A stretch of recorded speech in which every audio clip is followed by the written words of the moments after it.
આજના દિવસ માટે ઈશ્વર પિતાનો પ્રથમ હું પુષ્કળ આભાર માનું છું. એમના વગર આ દિવસ શક્ય ના બન્યો હોત. આજે આ સમયની માટે હું પારખ સાહેબનો આભાર માનું છું અને પાસ્ટોરેટ કમિટીનો આભાર માનું છું. સીએનઆઈ બહેરામપુરાનું યુથ ઘણા બધા સમયથી બંધ હતું, પણ આજે ઈશ્વરની એ જ કૃપા છે કે આજે સીએનઆઈ બહેરામપુરાનું યુથ આજે ઊભું છે અને આજે યુથ સન્ડે ઉજવાઈ રહ્યો છે. માટે ઈશ્વર પિતાનો પુષ્કળ જ આભાર માનું છું અને એની માટે પારખ સાહેબનો આભાર માનું છું કે એમના જે પ્રયત્નો અમારી જોડે રહ્યા છે તે પુષ્કળ જ છે અને તે સન્માનનીય છે. માટે સર અમે તમારો પુષ્કળ આભાર માનીએ છીએ અને આ સમયે હું સ્વપ્નિલભાઈનો પુષ્કળ આભાર માનું છું, મેહુલ સરનો પુષ્કળ આભાર માનું છું કે અમારા જે યુથના ગીત હતા તેમાં તમે અમને લીડ કર્યું, અમારે કઈ રીતે ગાવું જોઈએ તે અમને બતાવ્યા માટે હું તમારો આભાર માનું છું. અને પ્રીતિ દીદીનો પુષ્કળ આભાર માનું છું કે અમારી સ્કીટ એ તેમણે લખી અને તે અમને કરાવી માટે હું તમારો આભાર માનું છું. હું વરસાણીનો પણ આભાર માનું છું કે મેહુલ સર અહીં આવી શક્યા એ માટે એમનો પુષ્કળ ફાળો રહ્યો છે. માટે વરસાણી તમારો પણ હું આભાર માનું છું. આજે યુથ સન્ડે ઉજવી રહ્યા છે. યુવા, બાઇબલમાં યુવાન વિશે શું લખવામાં આવ્યું છે? જ્યારે આપણે જૂના કરારમાં જોવા જઈએ છીએ તો 50 થી 90 વખત યુવાન શબ્દનો ઉપયોગ જૂના કરારમાં કરવામાં આવ્યો છે અને જો આપણે નવા કરારમાં જોઈએ તો 10 વખત યુવાન વિશે લખવામાં આવ્યું છે. તો ટોટલી આપણે જોવા જઈએ તો 100 વખત બાઇબલમાં જુવાન વ્યક્તિ વિશે લખવામાં આવ્યું છે. જુવાન એ આજની જ મંડળી છે. પારખ સાહેબ દર વખતે અમને ઉત્તેજન આપે છે કે જુવાન આવતીકાલ માટે નહીં પણ આજની જ મંડળી છે. તો દરેક યુવાન પોતાના ચર્ચમાં આવે અને ઈશ્વરમાં સહભાગી થાય એ પુષ્કળ જરૂરી છે. જ્યારે આપણે જોવા જઈએ છીએ યુથ, YOUTH, વાયનો મિનિંગ થાય છે yield to God, ઓનો મિનિંગ થાય છે આઉટસ્ટેન્ડિંગ ટુ ગોડ, યુનો મિનિંગ થાય છે યુનિટી વિથ ગોડ, ટીનો મિનિંગ થાય છે ટ્રુથફુલ, એચનો મિનિંગ થાય છે હમ્બલ, હોપ એન્ડ હેલ્પ. જે યુવાન વ્યક્તિ છે તેના નામના અર્થમાં ઈશ્વર જોડે સંકળાયેલા રહેવું એ પુષ્કળ જરૂરી છે. અને સભા શિક્ષકમાં સુલેમાન રાજા લખે છે કે તારી યુવાવસ્થાના દિવસોમાં તું તારા સર્જનહારનું સ્મરણ કર.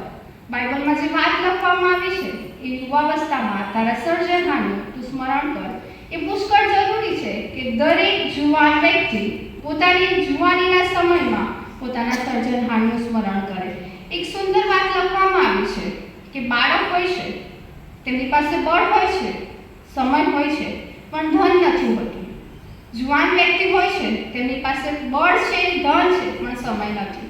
પણ સભા શિક્ષક લખે છે કે તારી યુવાવસ્થાના દિવસોમાં તારા સર્જનહારનું તું સ્મરણ કર. તો એની માટે યુવાનોએ ઈશ્વરને સમય આપવો એટલું જ અગત્યનું છે કે આપણે આપણા જીવનમાં ઈશ્વરને એ સમય આપીએ. આજનો જે દિવસ આપણે ઉજવી રહ્યા છે તે યુથ છે અને યુથ સામે ઘણા બધા પડકારો છે. હું પોતે પણ એક યુથ છું અને મને પણ ખબર છે કે મારા જીવનમાં પણ ઘણા બધા પડકાર છે. જ્યારે યુથ દુનિયામાં જાય છે ત્યારે એમને દુનિયાને ફેસ કરવાની હોય છે, જેને એમની પાસે કોઈ એક્સપિરિયન્સ નથી હોતો. ઘણું બધું કોમ્પિટિશન હોય છે. એ કોમ્પિટિશનમાં પોતાને પ્રૂવ કરવાનું હોય છે અને એની જોડે અમારી પર્સનલ લાઈફમાં જે પ્રોબ્લેમ હોય તેની જોડે પણ અમારે ડીલ કરવાની હોય છે. તો એની માટે બાઇબલનું એક પાત્ર છે યુસુફ. યુસુફ જે યાકૂબના દીકરા હતા તેની વાત આપણે આજે જોવા જઈ રહ્યા છીએ. યુસુફ જેમના નામનો અર્થ થાય છે તે ઉમેરે છે. તે એટલે ઈશ્વર ઉમેરે છે. તેમના માતા જે રાહેલ હતા તેમને જ્યારે તેમનું નામ પાડ્યું ત્યારે તેમને દીકરા નહોતા થતા, પણ જ્યારે યુસુફનો જન્મ થયો ત્યારે તે નામ પાડે છે કે ઈશ્વર ઉમેરે છે અને તેણે તેનું નામ યુસુફ પાડ્યું. યુસુફની વાત આપણે જોવા જઈ રહ્યા છે ત્યારે એ આપણને એ જ પડકાર આપે છે કે આપણે પણ આપણા આ વ્યસ્ત જીવનોમાં યુસુફની માફક બનવું જોઈએ. આપણે જે જોવા જઈ રહ્યા છે તેમાં જેમ વાંચવામાં આવ્યું તેમ ઉત્પત્તિ 39 અને 1માં લખેલું છે કે યુસુફને મિસરમાં આણ્યો. અત્યારે ઘણા બધા જુવાનો પરદેશમાં જાય છે તો યુસુફ વિશે પણ લખવામાં આવ્યું છે કે તેને મિસરમાં લઈ જવામાં આવ્યો. તે પણ પોતાના માતા પિતા જોડે નહોતો, તે પણ બીજા દેશમાં ગયો હતો. અને અત્યારના જે યુવાનો છે જે પરદેશમાં જાય છે મોબાઈલ દ્વારા કનેક્ટેડ હોય છે. પણ યુસુફને જે મિસરમાં લઈ જવામાં આવ્યો હતો તેના પિતાને તો એમ જ કહેવામાં આવ્યું હતું કે તારો દીકરો મરી ગયો છે. યુસુફ તેના ફેમિલી જોડે પણ કનેક્ટેડ નથી અને તેને મિસરમાં લઈ જવામાં આવ્યો છે. અને ઇસ્માઇલ જે હતા તેને વેચી દીધો અને પોટીફાર નામના એક રક્ષક ટુકડીના અધિકારીએ તેને ખરીદી લીધો. જે પોટીફાર હતા તેના વિશે આપણે સર્ચ કરીએ છીએ ત્યારે આપણને જાણવા મળે છે જે ફારૂન રાજા હતા તેનું રક્ષણ તે કરતા હતા. તેની સારી જવાબદારી એ પોટીફારની હતી. તે આ યુસુફને ખરીદે છે અને જ્યારે યુસુફને ખરીદવામાં આવે છે ત્યારે યુસુફ પહેલેથી ઉપરની પોઝિશન પર કામ નહોતા કરી રહ્યા. એમણે પણ દાસ તરીકે પોતાનું કામ કર્યું હતું અને પોટીફારે કંઈ જોયું છે અને લખ્યું છે કે તેના માલિકે જોયું કે યહોવા તેની સાથે છે. આપણે પણ યુવાન તરીકે કોલેજમાં હોઈએ, ઘણા બધા જોબ કરતા હોઈએ, આપણા અધિકારી પણ આપણા પર ધ્યાન રાખે છે. શું આપણા અધિકારી આપણામાં જોઈ શકે છે કે યહોવા આપણી સાથે છે? પોટીફાર વિશે લખવામાં આવ્યું છે કે તેને જોયું કે યહોવા તેની સાથે છે. એ કેમ એવું બન્યું? અને બાઇબલમાં લખ્યું છે કે યહોવા તેની સાથે હતો ને યુસુફ ભાગ્યવાન હતો. કેવી રીતે આપણે ઈશ્વરની નજરમાં ભાગ્યવાન બની શકીએ કે ઈશ્વર પણ આપણી સાથે? તેની માટે બીજું જે વર્સ વાંચવામાં આવ્યું છે તેમાં લખ્યું છે, તું વચનમાં, વર્તનમાં, પ્રીતિમાં, વિશ્વાસમાં અને પવિત્રતામાં વિશ્વાસીઓને નમૂનારૂપ થા. આજે 5 બાબત લખવામાં આવી છે: વચન, વર્તન, પ્રીતિ, વિશ્વાસ અને પવિત્રતા. આ 5 બાબત જો આપણા જીવનમાં હોય તો આપણે પણ ભાગ્યવાન બની શકીએ છીએ. આપણી સાથે પણ યહોવા હોય તે બીજા લોકો જોઈ શકે છે. જ્યારે આપણે યુસુફ વિશે જોઈએ છે ત્યારે આપણને ખબર પડે છે કે યુસુફે પોતાના જીવનમાં ઘણી બધી સ્ટ્રગલ કરી હશે. બાઇબલમાં લખવામાં આવ્યું છે, આપણે તેના પર ધ્યાન આપીએ ત્યારે યુસુફે પણ પોતાના જીવનમાં અપ્સ એન્ડ ડાઉન્સ જોયા છે. જ્યારે પોટીફારના થઈ એના અધિકારી બનાવવામાં આવે છે ત્યારે તેના જીવનમાં પણ પરીક્ષણ આવે છે. એ પોટીફારની સ્ત્રી તેના જીવનમાં એ જ પરીક્ષણ લાવે છે. આપણે કહીએ છીએ કે અત્યારના પરીક્ષણો એ અલગ હોય છે, તો બાઇબલનો દરેક વ્યક્તિ છે એ આપણા જેવા જ સામાન્ય હતા અને તેમણે આપણા જેવા જ પરીક્ષણોનો સામનો કર્યો છે. આપણે જોઈ શકીએ છીએ કે યુસુફ તે પરીક્ષણમાંથી પાર જાય છે ત્યારે યુસુફ પણ ફેલ થાય છે. આપણને જોવા મળે છે કે અધિકારીથી એ કેદખાનામાં નંખાય છે. એ પણ એમના જીવનની એક ફેલિયર હશે.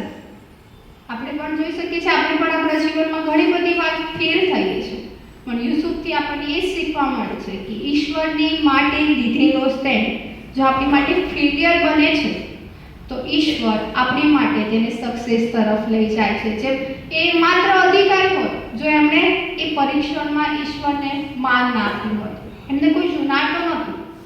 આપણે જોઈએ છે ત્યારે ઘરમાં એક નોકર પણ નહોતા. જો એમણે ઈશ્વરને માન ના આપ્યું હોત, ઈશ્વરની બીક ના રાખી હોત, એ પરીક્ષામાં પડત, જોનાર વ્યક્તિ કોઈ નહોતું, બોલનાર વ્યક્તિ પણ કોઈ નહોતું, તેમને કહેનાર કોઈ ના હોત, છતાં એ બાબતમાં ઈશ્વરનું ભય રાખનાર બને છે. અને આપણે જોઈ શકીએ છીએ કે કેદખાનામાં નંખાય છે ત્યારે પણ લખવામાં આવ્યું છે કે યહોવા તેની સાથે હતો. ઉત્પત્તિ 39 અને 20માં લખવામાં આવ્યું છે, પણ યહોવા યુસુફની સાથે હતો ને તેને તેના પર દયા કરી ને તેને કેદખાનાના દરોગાની દ્રષ્ટિમાં કૃપા પામી. જીવનમાં ગમે તેવી પરિસ્થિતિ આવે પણ ઈશ્વરની માટે લીધેલો સ્ટેન્ડ આપણને સક્સેસ તરફ લઈ જાય છે. યુસુફના જીવનમાં આપણે એ જોઈ શકીએ છીએ અને એ પાત્ર આપણને પણ એક નમૂનારૂપ બની રહે છે. જ્યારે યુવાન તરીકે આપણે જોઈએ છીએ કે આપણે સામાન્ય વ્યક્તિ તરીકે જોઈએ છીએ, યુસુફ આપણા માટે એ નમૂનારૂપ વ્યક્તિ બની જાય છે કે ઈશ્વર આપણને પણ એ કેદખાનામાંથી એ ફારૂના સિંહાસનના બીજા અધિકારી બનાવી શકે છે. પણ એ તારે જ પોસિબલ બને જો આપણે આપણા જીવનમાં ઈશ્વરનું ભય રાખનાર બને. એમને જોનાર કોઈ ન હતો, છતાં પણ એ ઈશ્વરની બીક તેમની જોડે વાત કરે છે અને લખવામાં આવ્યું છે કે યુસુફ પોતાનું વસ્ત્ર મૂકીને ત્યાંથી જતો રહે છે અને એ વસ્ત્ર આપણને આપણા પાપ દર્શાવે છે. આપણે પણ જ્યારે આપણે પરીક્ષણમાં પડીએ, આપણા જીવનમાં એવી કોઈ પરિસ્થિતિ આવે ત્યારે કપડાની માફક આપણા પાપોને આપણે મૂકીને ત્યાંથી ભાગી જવાની જરૂર છે. આપણે યુસુફના જીવનથી એ શીખીએ છીએ, ફેલિયર એ લાસ્ટ માટે નથી. એ સ્કીટમાં પણ આપણે મેસેજ જોયો છે કે ફેલિયર કદી પણ લાસ્ટ નથી. ઈશ્વર આપણને સક્સેસ તરફ લઈ જનાર દેવ બની રહે છે. જ્યારે સક્સેસ તરફ જઈએ છે, અમને સર હંમેશા કહે છે કે ફેલિયર એ સક્સેસની પહેલી સીડી છે. જ્યારે પણ અમારું કોઈ ગેટ ટુગેધર થાય છે ત્યારે સર અમને ઉત્તેજનદાયક શબ્દ એ જ હોય છે કે ફેલિયર એ સક્સેસ માટેની તમારી સીડી છે. તમે ફેલિયર નહીં થાવ, તમે તમારા જીવનમાં ફેલ નહીં થાવ તો તમે નહીં જોઈ શકો કે સક્સેસ કેટલી મોટી છે. તમને બધું સહેલાઈથી મળી જાય છે ત્યારે તેની કદર નથી થતી, પણ જ્યારે ફેલ થઈએ છે ત્યારે જે અચીવ આપણા જીવનમાં આપણને થાય છે તેની આપણને કદર થાય છે. ત્યારે એ યુસુફનું પાત્ર શીખવાડે છે, તેમના જીવનમાં પણ ફેલિયર આવે પણ ઈશ્વર તેમને સક્સેસ તરફ લઈ જાય છે. અને આપણે જે 5 વાત જોવા જઈ રહ્યા છે એ પહેલું છે વચન, કે ઈશ્વર આપણી સાથે હોય અને લોકો આપણા જીવનમાં ઈશ્વરને કઈ રીતે જોઈ શકે એની માટેનું પહેલું છે વચન. ગીત શાસ્ત્ર 119 અને 105માં લખવામાં આવ્યું છે, મારા પગોને સારું તારું વચન દીવારૂપ છે અને મારા માર્ગને સારું તારું વચન અજવાળારૂપ છે. વચન એ જીવનમાં ઘણું અગત્યનું છે. જો વચન ના હોય તો આપણને ખબર જ ના પડે કે આ પાપ છે, આપણને ખબર જ ના પડે કે મારે કઈ માર્ગે ચાલવું જોઈએ. વચન એ આપણા જીવનમાં આપણને જ્ઞાન આપે છે કે મારા જીવનમાં શું યોગ્ય છે અને મારા જીવનમાં શું યોગ્ય નથી. મારે કઈ માર્ગે ચાલવું તે ઈશ્વરનું વચન મને બતાવે છે, મને સહાય કરે છે કે મારે કયા માર્ગમાં ચાલવું જોઈએ. સેકન્ડ છે વર્તન. આપણે કોઈ વ્યક્તિને ઓળખતા હોઈએ કે કોઈ વ્યક્તિને ઓળખતા ના પણ હોઈએ, પણ આપણે પહેલી જે વસ્તુ નોટિસ કરીએ છીએ ને તે છે વ્યક્તિનું વર્તન. તે બીજા જોડે કઈ રીતે વાત કરે છે, તે બીજા જોડે કઈ રીતે વ્યવહાર કરે છે એ નોટિસ કરે છે એનું વર્તન. આપણું વર્તન પણ એવું જોઈએ કે જેને જોઈને આપણા આકાશમાંના બાપની સ્તુતિ થાય. ઈશ્વરે કીધું છે કે તમારી રૂડી કણીઓ જોઈને તમારા આકાશમાંની બાપની સ્તુતિ થાય, એવું તમારું વર્તન હોવું જોઈએ. આપણું વર્તન પણ એવું હોવું જોઈએ કે આપણે બીજાની માટે સાક્ષી બની રહીએ. જ્યારે એક ખ્રિસ્તી વ્યક્તિ તરીકે આપણે જગતમાં જઈએ છીએ તો ઘણા બધા પડકારો આપણી સામે હોય છે. ઘણા બધા પડકારોની સામે આપણે પોતાનું જીવન વિતાવવાનું હોય છે. ત્યારે આપણું જે વર્તન હોય છે તે આપણી માટે એક સાક્ષીરૂપ બની જાય છે કે આ વ્યક્તિએ આ પરિસ્થિતિમાં કઈ રીતે નિર્ણય લીધો, કઈ રીતે પોતાનું જીવન જીવ્યું. અને આપણું વર્તન પણ એવું હોવું જોઈએ કે જેના કારણે લોકો આપણને જોઈને આપણા આકાશમાંના બાપની સ્તુતિ કરે, જેના દ્વારા આપણે સુવાર્તા આપી શકીએ. જયરાજ સાહેબ હંમેશા કહેતા હતા કે બાઇબલમાં 4 સુવાર્તા આપેલી છે પણ 5મી સુવાર્તા તમે છો. તો આપણું વર્તન પણ એવું હોવું જોઈએ કે લોકો આપણને જોઈને ઈશ્વરની સુવાર્તા વાંચનાર થાય. ત્રીજી જે વાત છે તે છે પ્રીતિ. ઈસુ ખ્રિસ્ત પરની પ્રીતિ. આપણે ઈશ્વરે કીધું છે કે જેવો પ્રેમ મેં તમારા પર કર્યો તેવો પ્રેમ તમે એકબીજા પર કરો. પ્રેમ કરવું સહેલું છે? તો હું કહીશ ના. કોઈ આપણી સામે ખોટું કરી જાય તેને આપણે પ્રેમ નથી કરી શકતા. ઈશ્વરે વધસ્તંભ પર પણ કીધું હતું કે તેઓને માફ કર, કેમ કે તેઓ જાણતા નથી કે તેઓ શું કરી રહ્યા છે. પણ શું આપણી માટે સહેલું બને છે? મનુષ્ય જીવન માટે એ પ્રેમ રાખવો સહેલું નથી. એકબીજા પર એ પ્રેમ આપણે રાખી શકતા નથી. પણ ઈશ્વરનો પ્રેમ એ આપણને ફરજ પાડે છે, એ આપણને એ સામર્થ્ય આપે છે કે આપણે આપણા દુશ્મન પર પણ એ પ્રેમ રાખી શકીએ. ઈશ્વરનું સામર્થ્ય એ આપણને ફરજ પાડે છે. અને ફિલિપી 4:13 લખ્યું છે કે જે મને સામર્થ્ય આપે છે તેની સહાયથી સગળું કરી શકું છું. પોતાના દુશ્મનો પર હું પ્રેમ પણ રાખી શકું છું. જેણે મારી જોડે ખોટું કર્યું છે તેના પર હું પ્રેમ રાખી શકું છું. એની માટે ઉદાહરણ છે એરિકા, જે ચાર્લીની વાઇફ હતા. તેમને જ્યારે ગોળીથી મારી નાખવામાં આવ્યા અને જ્યારે તેમનું ઇન્ટરવ્યૂ થયું ત્યારે તેમણે આંસુ સહિત કીધું હતું કે મેં તેમને માફ કર્યા છે. બીજું ઉદાહરણ છે ગ્રેહામ સ્ટેન. એમના વાઇફ ક્લેસી, એમને પણ એ લોકોને માફ કર્યા હતા જેમણે તેમના પતિ અને દીકરાઓને જીવતા બાળી દીધા હતા. સહેલું નથી હોતું, પણ ઈશ્વરનું રક્ત, ઈશ્વરનો પ્રેમ આપણને ફરજ પાડે છે કે આપણે એ પ્રીતિ રાખી શકીએ, આપણે એ પ્રીતિ આપણામાં દર્શાવી શકીએ. અને જે ગીત ગાવામાં આવ્યું છે કે सूट-बूट को ठोकर मारो, पहले दिल को साफ करो, जो भी होगा दुश्मन अपना पहले उसको माफ करो. સરસ સજાઈને આવીએ છીએ આપણે આપણી જાતને, પણ આપણે આપણા દુશ્મનને માફ નથી કરી શકતા તો આપણામાં પ્રીતિ નથી. ઈશ્વરનું વચન કહે છે, યોહાન સુંદર લખે છે કે જો તું તારા ભાઈને પ્રેમ નથી કરી શકતો તો તું મને પ્રેમ નથી કરી શકતો. તો આપણને ઈશ્વરનું રક્ત એ ફરજ પાડે છે કે તમે એકબીજા પર પ્રેમ કરો. પરિસ્થિતિ કોઈ પણ હોય, ઈશ્વરે સદા મારા પર પ્રેમ કર્યો છે, સદા તમારા પર પ્રેમ કર્યો છે. તો એ જ ઈશ્વર આપણને ફરજ પાડે છે કે આપણે સદા કોઈ પણ પરિસ્થિતિ હોય ઈશ્વર પર એ જ પ્રેમ રાખીએ. જે ચોથો મુદ્દો છે તે છે વિશ્વાસ. ઈશ્વરે કીધું છે કે રઈના દાણા જેટલો રાખેલો વિશ્વાસ એ પહાડને પણ ખસેડી શકે છે. જીવનમાં સદાય પરિસ્થિતિ એક સરખી નથી હોતી. આપણી 5 આંગળી પર સરખી નથી તો પરિસ્થિતિ તો સદાય પણ આગળ પાછળ રહે છે, ઉપર નીચે રહે છે. અને જીવનમાં એ પરિસ્થિતિ આવે છે કે જ્યારે ઈશ્વર પર વિશ્વાસ રાખવો ટફ બની જાય છે. પણ ઈશ્વર પર રાખેલો વિશ્વાસ તે સદાય સાર્થક નીવડે છે. તેની માટેનું એક ઉદાહરણ છે ઇબ્રાહિમ અને સારા. જ્યારે ઈશ્વરે ઇબ્રાહિમને વચન આપ્યું ત્યારે ઇબ્રાહિમ 75 વર્ષના હતા અને એમને કીધું કે તારાથી હું પૃથ્વીના સંતાનોને વધારીશ અને હું તારા કુટુંબમાં આશીર્વાદ આપીશ. એ વચન પૂર્ણ થતાં 25 વર્ષ લાગે છે.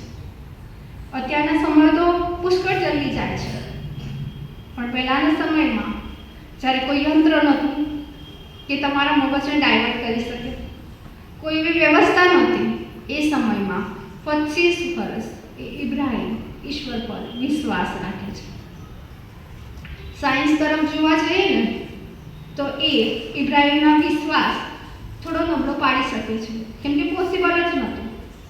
અત્યારે આપણા જીવનમાં એવી ઘણી બધી પરિસ્થિતિ હોય છે કે આપણે પ્રેક્ટિકલ વિચારવા જઈએ ને તો વિશ્વાસ રાખવો ઘણું બધું નબળું બની જાય છે.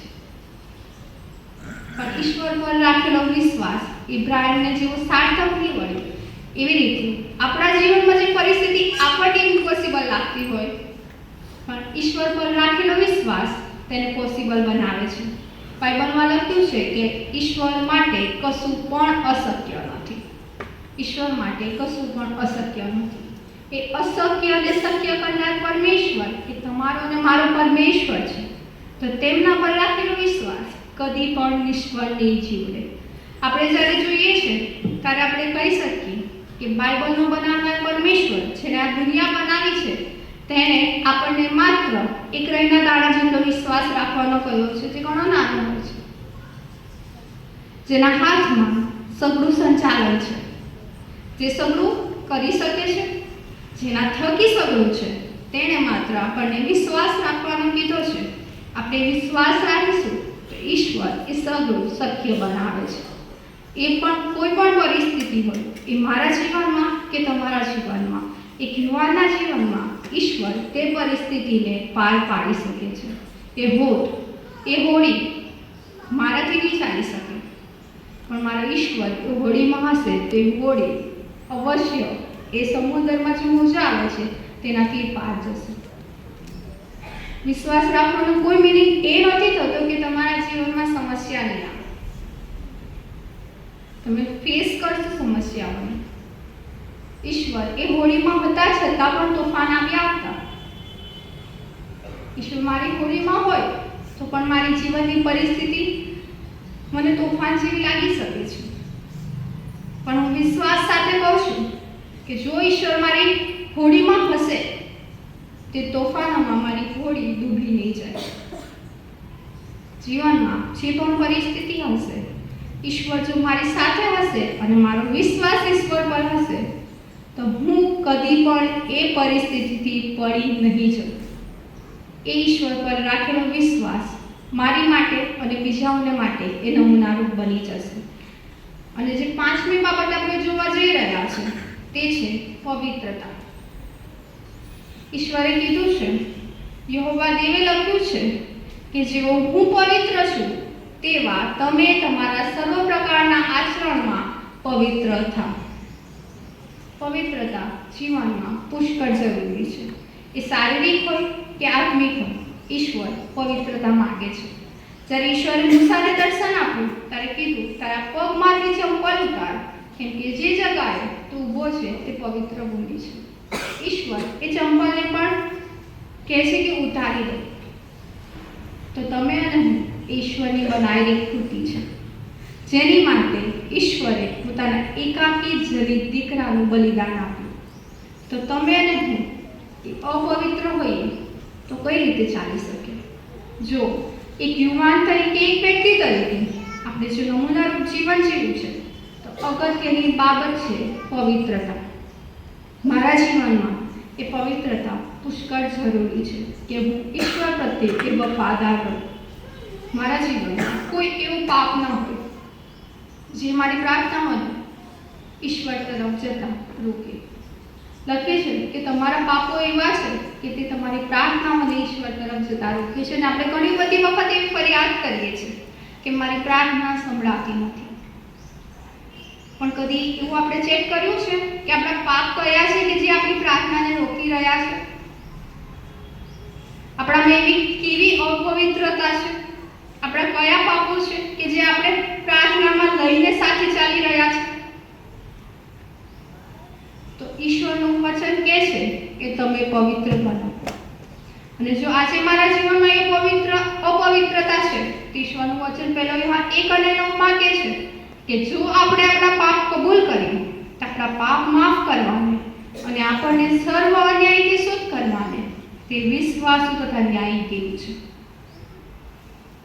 આપણે અપવિત્ર હોઈ શકીએ છીએ, પણ ઈશ્વરનું રક્ત આપણી અપવિત્રતાને દૂર કરવાને શક્તિમાન છે. ત્યારે આપણે એ આપણા પાપનો પસ્તાવો કરીએ અને આપણા જીવનમાં એ પવિત્રતા લાવીએ. કે લખવામાં આવ્યું છે કે જુવાન જાણીને કોઈ તારો તુચ્છકાર ન કરે. વચનમાં, વર્તનમાં, પ્રીતિમાં, વિશ્વાસમાં અને પવિત્રતામાં તું વિશ્વાસીઓને નમૂનારૂપ થા. તે પવિત્રતા જીવનમાં હોવી પુષ્કળ જ જરૂરી છે. આપણે અપવિત્ર હોઈએ તો આજે જ દિવસ છે. લખવામાં આવ્યું છે કે આજે જ માન્યકાળ છે, આજે જ તારણનો દિવસ છે. આજે જ આપણે પસ્તાવો કરીએ કે આપણા જે પાપ આપણી પ્રાર્થનાઓને ઈશ્વર તરફ જતા રોકે છે તે આપણે કબૂલ કરીએ ઈશ્વરની આગળ.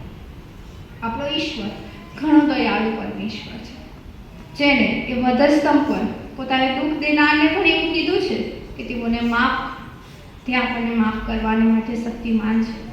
તેને આપણા પર એટલો પ્રેમ કર્યો છે કે તેને પોતાના એકાકી જનિત દીકરાને આપણે સામે મોકલ્યા છે. તો એ આપણા પાપોને આપણને ક્ષમા કરી શકે છે. તો આપણે યાદ રાખીએ કે આપણે વચનમાં, વર્તનમાં, પ્રીતિમાં, વિશ્વાસમાં અને પવિત્રતામાં વિશ્વાસીઓને નમૂનારૂપ થવાનું છે. એ નમૂનારૂપ આપણે જ્યારે જીવન જીવીશું ને તો જેવી રીતે પોટીફારે યુસુફમાં જોયું કે યહોવા તેની સાથે છે. કોઈ વ્યક્તિ તમારા વિશે કહી શકે ને કે યહોવા આની સાથે છે, તે બહુ મોટી સાક્ષી છે. મારા જીવન વિશે કોઈ કહે કે ઈશ્વર ગ્રીનાની સાથે છે, તે મારી માટે મોટી સાક્ષી છે. ભલે હું મારા જીવનમાં બીજું કશું અચીવ કરું કે ના કરું, પણ જો ઈશ્વર મારી સાથે છે તો એ મારા જીવનની પરિસ્થિતિને બદલનાર પરમેશ્વર છે. તો આપણી વિશે પણ એ સાક્ષી ઊભી થાય કે યહોવા આપણી સાથે છે અને આપણે ભાગ્યવાન છે. યુસુફ વિશે 2 વખત લખવામાં આવ્યું છે કે યહોવા તેની સાથે હતો અને તે ભાગ્યવાન હતો. ત્યારે આપણી માટે પણ તે કહેવામાં આવ્યું કે યહોવા આપણી સાથે છે અને આપણે ભાગ્યવાન છે. એ આપણા જીવન જીવવાની પરિસ્થિતિને બદલી દેશે, આપણા થોટને બદલી દેશે, આપણી જોવાની નજરને બદલી દેશે. જે ફેલિયર આપણે ફેસ કરી રહ્યા છે તેને સક્સેસ તરફ આપણને લઈ જશે. અને યુસુફના જીવનથી આપણે શીખીએ છીએ કે ડિફિકલ્ટ સિચ્યુએશન એમણે એમના જીવનમાં ફેસ કરી હતી, બટ એ ઈશ્વરથી બ્લેસેડ હતા. ત્રીજી વાત જે જોઈ શકીએ છીએ, તેમણે ઘણા નાનાથી શરૂઆત કરી હતી, પણ ઈશ્વરે તેમને મોટો આશીર્વાદ આપ્યો હતો. તેમણે દાસ તરીકે શરૂઆત કરી અને મિસર રાજ્ય, જે એ વખતનું સૌથી મોટું રાજ્ય માનવામાં આવતું હતું, તેમાં ઈશ્વરે બીજા દરજાના વ્યક્તિ તેમને બનાવ્યા હતા. જે પાંચમી વાત આપણે યુસુફના જીવનમાંથી જોઈ શકીએ છીએ, યુસુફ બીજાની માટે આશીર્વાદરૂપ હતો. જેમ લખવામાં આવ્યું છે કે તેના પોટીફારે જોયું કે યહોવા તેની સાથે છે ને તેની દ્રષ્ટિ તેના પર ગઈ અને તેને સગડાનો કારભારી બનાવ્યો. અને ઈશ્વરે યુસુફ જે કરતો હતો તે સગડામાં આશીર્વાદ આપ્યો. જો ઈશ્વર મારા જીવનમાં પણ હોય, એ વચન, વર્તન, પ્રીતિ, વિશ્વાસ અને પવિત્રતા મારા જીવનમાં હોય તો હું મારા માટે તો આશીર્વાદરૂપ બનીશ જ, પણ હું મારા જીવનમાં બીજાઓને માટે પણ આશીર્વાદરૂપ બનીશ. યુસુફ આશીર્વાદરૂપ બની શક્યા. આજે તમે અને હું અહીં બેઠા છે, એ યુસુફે ઈશ્વરે તેમને આશીર્વાદ આપ્યો ને એના આશીર્વાદના ભાગીદાર આપણે પણ છે. જો યુસુફે એ વખતે એ મિસરમાં અનાજનો સંગ્રહ ના કર્યો હોત તો તમે અને હું આજે અહીં ના હોત. એ આખી પૃથ્વીમાં દુકાળ પડ્યો હતો. આપણા પૂર્વજો હશે એ સમયમાં, પણ યુસુફનો એ સંગ્રહ કરેલું અનાજ એ આપણી માટે પણ આશીર્વાદરૂપ આજે છે કે આપણે આજે અહીં બેઠા છે. તો એ આશીર્વાદ આપણે પણ બીજાને આપીએ, આપણે વહેંચીએ આશીર્વાદને. એ ખૂબ જ અગત્યનું છે કે મારા જીવન દ્વારા એ લોકો બીજા લોકો પણ આશીર્વાદ પામે. જેમ યુસુફમાં આપણે અત્યારે આશીર્વાદિત બેઠા છે. જે છઠ્ઠો પોઈન્ટ છે, ઓનેસ્ટ વિથ યોર જોબ. જ્યારે યુસુફને સગડું સોંપવામાં આવ્યું હતું ત્યારે લખવામાં આવ્યું છે કે ફારૂને તેની ખબર પણ નથી કે એના હાથમાં શું છે. એ શું દર્શાવે છે? ઓનેસ્ટનેસ દર્શાવે છે કે તે તેની જોબ સાથે ઓનેસ્ટ હતો. આપણને પણ જે સોંપવામાં આવે તેમાં આપણે ઈશ્વરની બીક રાખીએ અને ઈશ્વરની બીક રાખીને આપણે આપણી જવાબદારીઓને, આપણી લાયબિલિટીને યોગ્ય રીતે નિભાવીએ, એ પણ એટલું જ જરૂરી છે. અને જે સાતમો પોઈન્ટ છે તે છે ઈશ્વર સગડી પરિસ્થિતિને બદલી શકે છે. ઈશ્વર સગડી પરિસ્થિતિને બદલી શકે છે. એ કેદખાનાથી મિસરના બીજા અધિકારી સુધીનો સફર એ યુસુફે નક્કી કર્યો હતો. એ ઈશ્વર એ પરિસ્થિતિને બદલનાર પરમેશ્વર છે. આજે કદાચ હું કેદખાનામાં હોઉં તો મને ઈશ્વર ના યાદ આવે, મને વકીલ યાદ આવે કે મને બેલ કરાય આપે. પણ યુસુફ કેદખાનામાં પણ ઈશ્વરને પ્રાર્થના કરતો હતો અને કેદખાનામાં ઈશ્વરની દ્રષ્ટિ તેના પર હતી. ઈશ્વર આપણો પરમેશ્વર એ દરેક પરિસ્થિતિને બદલનાર પરમેશ્વર છે. અને પરિસ્થિતિ તારે જ બદલે છે જ્યારે આપણે પ્રાર્થના કરીએ છીએ. અને પ્રાર્થના વિશે લખવામાં આવ્યું છે કે પ્રાર્થના એ પરિસ્થિતિને બદલનાર છે. વિશ્વાસથી કરેલી પ્રાર્થના એ પરિસ્થિતિને બદલે છે. સગડા વાત કરે છે કે દશાંશ આપણે આપવો જોઈએ, પણ મેહુલ સર અમને સદાય શીખવે છે કે પૈસાનો દશાંશ તો આપણે આપીએ છીએ, પણ સમયનો દશાંશ આપણે ઈશ્વરને આપીએ છીએ. 24 કલાક ઈશ્વરે આપણા જીવનમાં આપ્યા છે. અગર ઈશ્વર ના આપે તો શું થાય? મારા જીવનનો અંત આવી જાય. પણ જે 24 કલાક ઈશ્વરે આપણને આપ્યા છે તેનો દશાંશ આપણે ઈશ્વરને આપીએ છીએ. અત્યારના જમાનાનો મોસ્ટલી જે પ્રશ્ન હોય છે જ્યારે અમે ફોન કરીએ ત્યારે એ જ હોય છે કે અમારી પાસે સમય નથી. પણ લખવામાં આવ્યું છે કે તારા યુવાવસ્થાના દિવસોમાં તારા સર્જનહારનું તું સ્મરણ કર. તો જેણે સમય બનાવ્યો છે તો તો સમયના બનાવનાર પરમેશ્વરની માટે આપણે આપણા જીવનોમાં શું સમય નથી નીકાળી શકતા? એવું તદ્દન પણ નથી હોતું કે આપણી પાસે સમય નથી હોતો. અને આપણે જો એવું બોલીએ છીએ ને કે મારી પાસે સમય નથી, તો આપણે ખોટું બોલી રહ્યા છીએ. આપણી પાસે ફોન છે, આપણી પાસે લેપટોપ છે, કેટલી વેબ સિરીઝ જોઈએ છે, ઇન્સ્ટાગ્રામ પર કેટલા ફોટો લાઈક્સ કરીએ છીએ. જો એ સમય બચાવીએ ને તો ઈશ્વર માટે જરૂર સમય નીકળશે. ઈશ્વરે દરેક સમયને તેમની માટે આપ્યો છે, તો આપણે શું ઈશ્વરની માટે સમયનો દશાંશ પણ નથી આપી શકતા? જ્યારે અમારી યુથની મીટિંગ થાય તો અમારે ઘણા બધાને ફોન કરવો પડે કે તમે આવો છો, અને જુવાનોના જવાબ સાંભળીએ છીએ ને ત્યારે અમને ઘણું બધું દુઃખ થાય છે કે અમારી પાસે ટાઈમ નથી. પણ ખરેખર શું આપણા જીવનમાં ટાઈમ નથી? આપણી પાસે ટાઈમ છે, પણ આપણે ઈશ્વરને છેતરવામાં માહિર બનીએ છીએ. આપણે આપણા સમયનો ઉપયોગ બીજા કાર્યો માટે કરીએ છીએ, પણ ઈશ્વર માટે નથી આપી રહ્યા. એવું નથી કે સિંહના પેરાપુરામાં જુવાનો નથી. અહીં હમણાં આગળ બોલાવવામાં આવ્યો તો અડધી અરડ પુલપીટ ભરાઈ જાય, એટલા બધા જુવાનો છે. પણ જ્યારે જુવાનોનો કાર્યક્રમ રાખવામાં આવે ને તો પારક સાહેબને દરેક એક જુવાનને ફોન કરવો પડે છે. તો આપણી પાસે એ જ પડકાર છે કે યુસુફ જે પણ પરિસ્થિતિમાં હતા, તેમણે પોતાના જીવનમાં ઈશ્વરને એ પ્રથમ સ્થાન આપ્યું હતું. કેદખાનામાં પણ એમને કામ તો કરવું પડ્યું હશે ને, છતાં પણ ઈશ્વર તેમના જીવનમાં મુખ્ય સ્થાન હતા.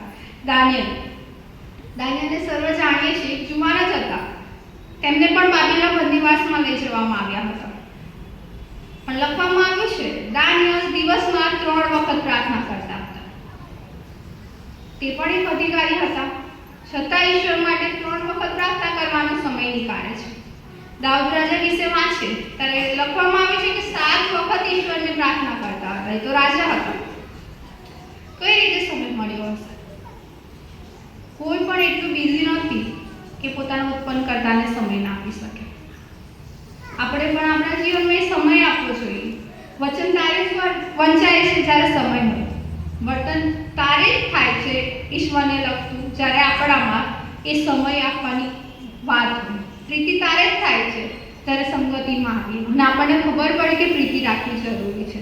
અને વિશ્વાસ તારે જ આવે છે જ્યારે વિશ્વાસી સમુદાયના લોકો જોડે આપણે સંગતિ રાખીએ. આપણને એવું હોય હું એકલો કરી લઈશ તો ઘણી બધી વખત આપણે હારી જઈએ છીએ. જીવનની ઘણી બધી પરિસ્થિતિમાં આપણે પણ એક મેન્ટરની જરૂર પડે છે. તો એ જ પડકાર આપવામાં આવે છે કે તમે પણ યુથ બાઇબલ સ્ટડીમાં જોડાઓ. ઈશ્વરના ઘણા બધા વચનો વાત અને વ્યવહાર કરે છે. તો આપણે પણ ઈશ્વરને સમય આપનાર બનીએ અને આપણે પણ બીજાઓને નમનારું બનીએ. જેમ યુસુફના આશીર્વાદને કારણે તમે ને હું અત્યારે બેઠેલા છું, તેમ આપણે પણ બીજાની માટે એ આશીર્વાદરૂપ બની જઈએ. આપણે વિચાર કરીએ કે મારા જીવનમાં કયું એ પાપ છે જે પવિત્રતામાં મને નથી આવવા દેતું અને મને અપવિત્ર કરે છે. તે પાપને આજે જ આપણે આપણા જીવનમાંથી દૂર કરીએ. એ સમય આપણે ઈશ્વરને ફાળવો અને ઈશ્વરમાં આપણે પણ એક નમૂનાનું પાત્ર બની જઈએ કે કોઈ જોઈને મને એવું કે હા આ મારા મેન્ટર છે, તેમના જીવન દ્વારા હું મારા જીવનમાં ઈશ્વરની ઓળખ પ્રાપ્ત કરું છું. આપણે એ મેન્ટર બનવાની જરૂર છે. આપણે એ નમૂનાનું પાત્ર બનવાની જરૂર છે. અને એ જ પડકાર આપવામાં આવે છે કે વચન, વર્તન, પ્રીતિ, વિશ્વાસ અને પવિત્રતામાં આપણે એકબીજાને નમૂનારૂપ બનીએ. ઈશ્વરનો પુષ્કળ આભાર માનું છું અને પાસ્ટોરેટ કમિટીનો પણ હું આભાર માનું છું કે તેમણે આ તક મને આપી કે ઈશ્વરનો સંદેશો હું લાવી શકી. અને તમારો સર્વનો હું આભાર માનું છું કે જે ઈશ્વરના વચન મેં તમને શેર કર્યા તે તમે શાંતિથી સાંભળ્યા માટે તમારો આભાર માનું છું. આભાર.